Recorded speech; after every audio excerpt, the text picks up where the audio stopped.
মা, তুমি এখানে চা বেচতেছো? তুমি আমারে আর কত কষ্ট দিবে?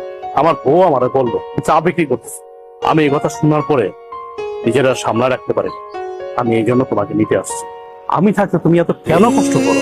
ভিক্ষা করো, চা বিক্রি করো, এত কষ্ট দরকার কি তোমার? আমি না তোমার সন্তান? তুমি না আমার জন্ম দিছো? তাহলে এত কষ্ট কেন করো আম্মা? বাবারে, কিছু কিছু কষ্ট সন্তানের ভালোবাসার জন্য করতে হয়। আমি চাই নাই ভালোবাসা, আমি শুধু চাই তুমি আমার পাশে থাকবা, সবসময় আমার পাশে থাকবা। তুমি পিছিয়ে কি করছো না করছো আমি সব ভুলে গেছি। তুমি আমাকে মাফ করে এখন তুমি আমার সাথে চলো, আমার বাসায় থাকবা। চলো। না বাবা, আমি তো তোর আগেই কইছি আমি যাব না। আমি চাই না তোর সংসার অশান্তি হোক, তোরা ভালো থাক, এটাই আমি চাই। তুমি এটা কেমন কথা বলছো? আমার সংসার অশান্তি? আমি যেদিন থেকে আমার বউরে বিয়ে করছি সেদিন থেকে তো আমার জীবন অশান্তি শুরু হয়ে গেছে।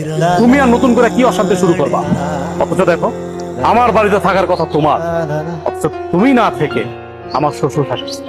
শ্বশুর থাকতেছে নন স্টপ, দিনের পরে দিন, রাতের পরে রাত, ভালো মন্দ খাইতেছে, ঘুমাইতেছে, ফিরতেছে। অথচ তুমি রাস্তা রাস্তা ভিক্ষা করতেছো, চা বিক্রি করতেছো।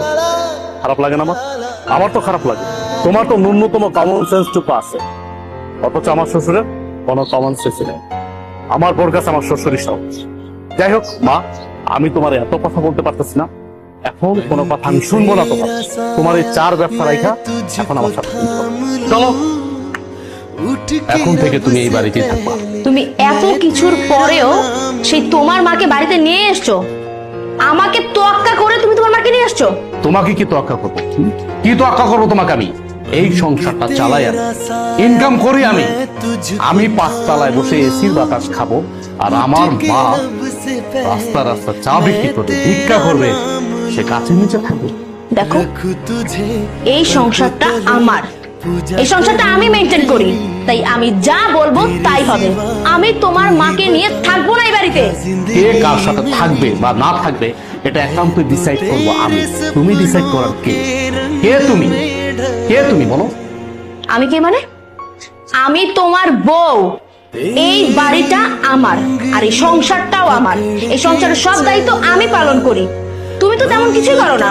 সো আমি এই সংসারে যে ডিসিশন দিব সেটাই ফাইনাল। আর তোমার মা তোমার ছোট ভাই ঘরে টিকতে পারেনি, আমার ঘরে কেন টিকবে? হ্যাঁ, তোমার কি মনে হয় যে উনি অত ভালো একটা মেয়ের সাথে টিকতে পারলো না, আমার সাথে টিকতে পারবে? কখনোই না। আমি তোমার মাকে নিয়ে এই এক ছাদের নিচে কোনো দিনও থাকবো না। এখনো সময় আছে, তোমার মাকে বের করো। বাহ, এই বাড়ি তোমার, তোমার কথা মতো চলবে। এই বাড়ি আমার, আমি আমার টাকায় কিনছি, পরিশ্রমের টাকা দিয়ে কিনেছি। আর চাকরিটা করতেছি পরিশ্রম করে, কিন্তু চাকরি করে টাকা উপার্জন করি। হ্যাঁ মানলাম, তোমার বাবা আমাকে চাকরি দিয়েছে, সে অনেক সহযোগিতা করছে।